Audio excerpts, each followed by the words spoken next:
안녕하세요. 메가스터디 회원 여러분. 오늘 서강대 경제학부에 합격한 차재민 학생과 인터뷰를 해보겠습니다. 자, 안녕하세요. 차재민 학생. 안녕하세요. 네. 기분이 어때요?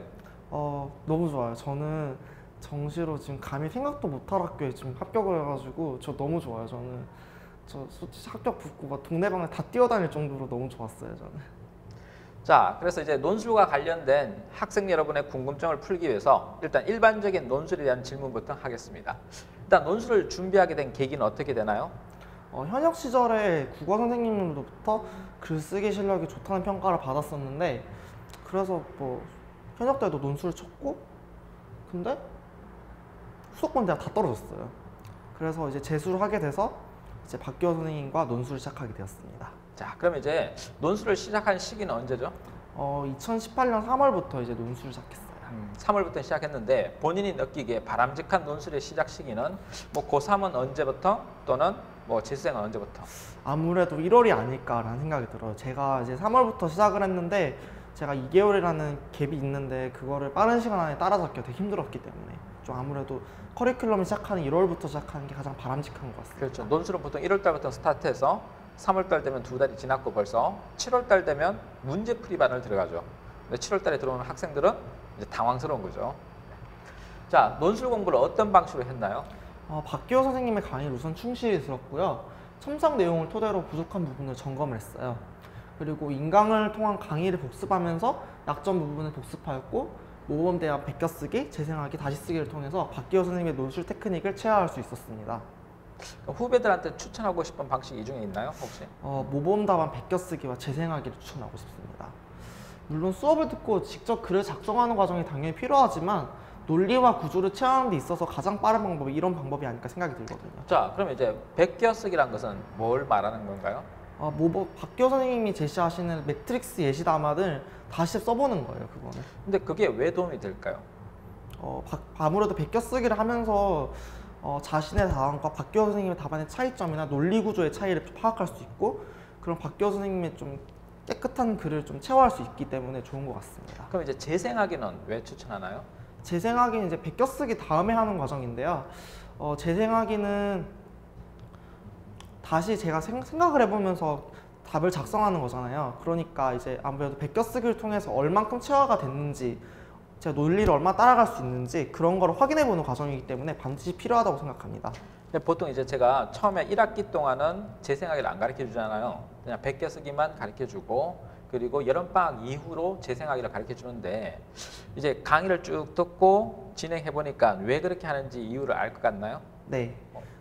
그렇게 박기호 처음에는 왜 재생하기를 바로 안 해주시나 싶었는데 솔직히 말해서 조금 듣고 체화하기 힘들거든요. 장시간 동안 시간이 쌓이면서 논리 구조를 점점 습득하고 닮아가는 과정이 필요했기 때문에 아무래도 베껴쓰기를 먼저 하시지 않으셨나 싶어요.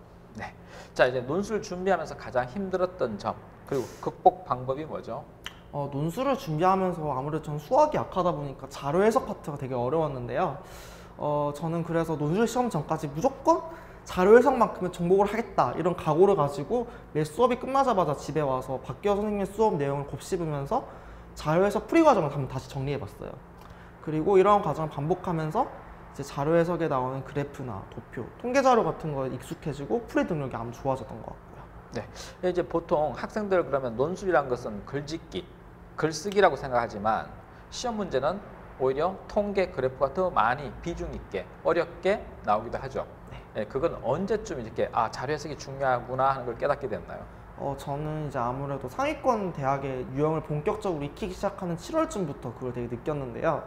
이제 사실 기본 과정에서는 아무래도 좀 쉬운 논제나 그런 쉬운 해석 자료 같은 걸 접하다 보니까 사실 껌인 줄 알았는데 아무래도 연대나 서강대, 성균관대 같은 좀 높은 수준의 대학에서는 좀 더 높은 고난이도의 자료 해석을 요구하다 보니까 그러한 부분에서 절실히 느끼게 된 것 같습니다.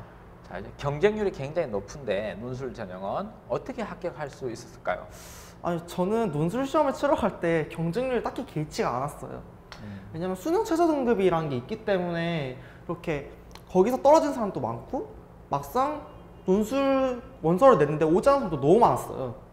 그거를 제가 현역 때 그걸 다 느꼈기 때문에 실제 경쟁률이 생각 이상 낮다는 걸 미리 알고 있었거든요. 그래서 또한 뭐 오랜 시간 동안 박기호 선생님과 공부하면서 논술 실력에 또 자신감이 있었기 때문에 제가 뭐 떨지 않고 당당하게 자신 있게 작 풀어냈던 것 같습니다. 통상 이제 서강대 논술 경쟁률은 형식 경쟁률이 65대 1이지만 수능 체제를 못 맞춰서 시험 현장에 나타나는 학생들은 그냥 20대 1, 즉 3분의 2가 나타나지 않고 3분의 1의 학생이 와서 시험을 칩니다. 근데 보통 20대 1이라는 경쟁률도 상당히 센 거죠. 왜냐하면 학종의 경쟁률이 10대 1일 정도 되니까. 그러면 20대 1의 경쟁률을 뚫으려면 논술 공부를 스타트하는 걸 언제쯤 하는 게 좋아요? 아까는 1월 달이라고 했는데 네. 왜 그럴까요? 왜냐면 아무래도 이게 양이 좀 많이 중요한 것 같아요. 이게 이렇게 짧은 기간에 준비해서 합격한 사람도 있겠죠. 근데 아무래도 오랜 시간 동안 다양한 유형과 다양한 자료를 접하면서 논술 자료에 익숙해지는 과정이 합격이 되게 중요했던 것 같습니다. 그런데 이제 주변에서는 논술을 뭐 7월 달에 해도 된다, 뭐 9평 치고 해도 된다 이런 말들이 많잖아요. 심지어 수능 치고 준비해도 된다 라고 학교생들조차도 그렇게 말을 하는데 본인이 느끼기는 어때요?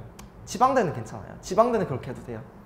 만약에 자기가 좀 낮은 대학에 낮은 대학이라도 가고 싶다 그러시면 그래도 되는데, 적어도 한 서울권에서 좀 이름이 알려진 뭐 건동수 이런 데 이상의 대학을 가실 생각이시면 최대한 빨리 준비하시는 게 맞다고 생각을 합니다.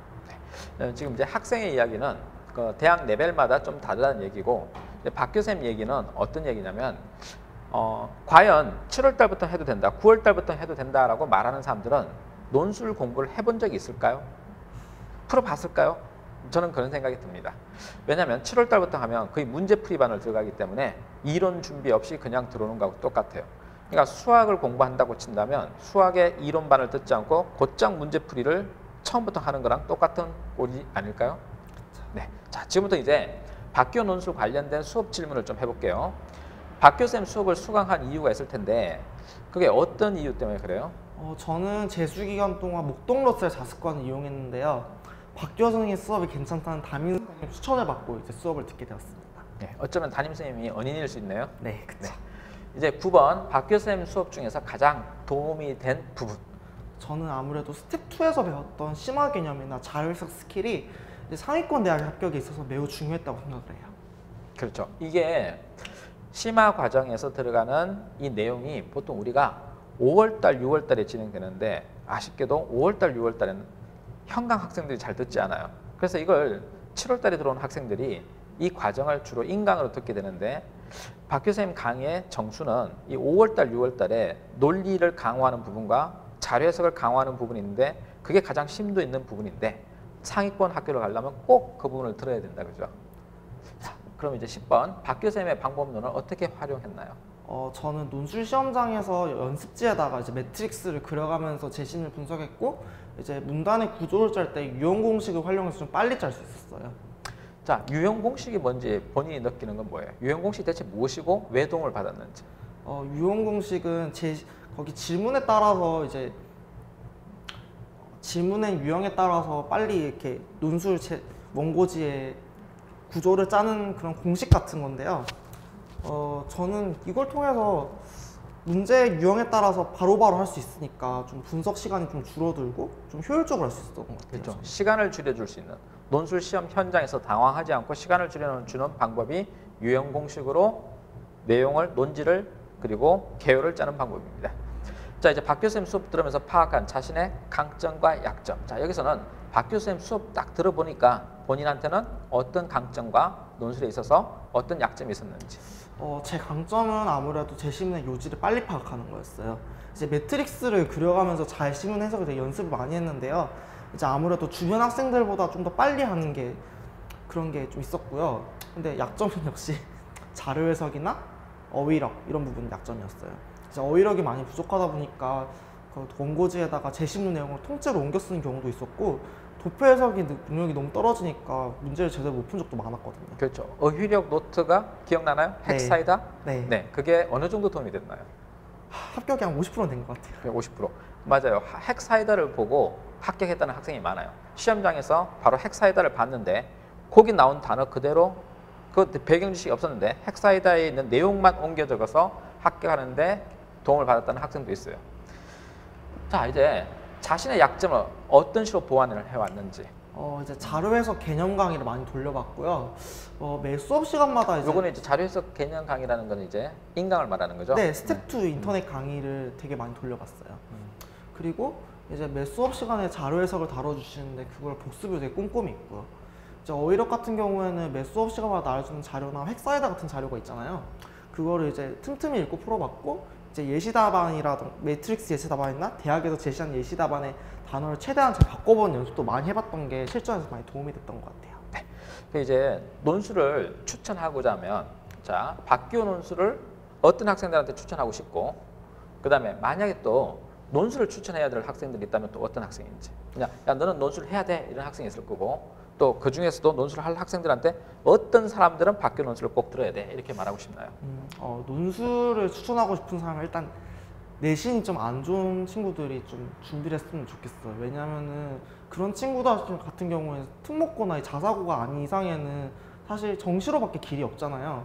근데 저희는 수시란 6장의 카드를 갖고 있다는 거죠. 거기서 우리가 대학을 뒤집을 수 있는 건 논술밖에 없습니다. 네. 그리고 이제 어떤 학생들한테 박기호 논술을 권해주면 좋을 것 같아요? 논술이 막연히 뭐 대단하고 어렵고 이렇게 두려움을 갖고 있는 사람들이 되게 생각보다 많은 것 같더라고요.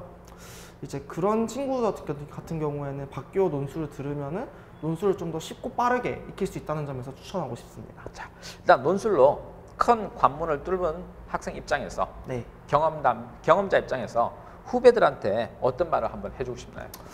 모든 일을 하기에 앞서서 부담감을 너무 많이 가지면은 될 일도 안 되거든요. 근데 좀 아무래도 마음을 편안히 가지고 대신 차분하고 꾸준하게 모든 일에 최선을 다하면 최상의 결과를 가져올 수 있다고 생각을 합니다. 입시와 논술도 물론 마찬가지고요. 막연한 걱정보다는 할 수 있다는 믿음과 꾸준함으로 도전을 한번 해보시는 게 좋을 것 같습니다. 네, 오늘 우리 후배들을 위해서 조언을 해주신 차재민 학생 고맙습니다. 네, 감사합니다. 자, 여러분은 합격자와 인터뷰를 통해서 어떻게 논술 공부를 해야 되는지 결심하시고, 그리고 이 학생처럼 성공할 수 있도록 차근차근 커리큘럼을 밟아 나간다면 내년 이맘때 인강을 보는 학생 여러분들도 저와 함께 합격 후기를 찍을 수 있을 겁니다. 자, 여기까지 박기호 논술입니다. 고맙습니다.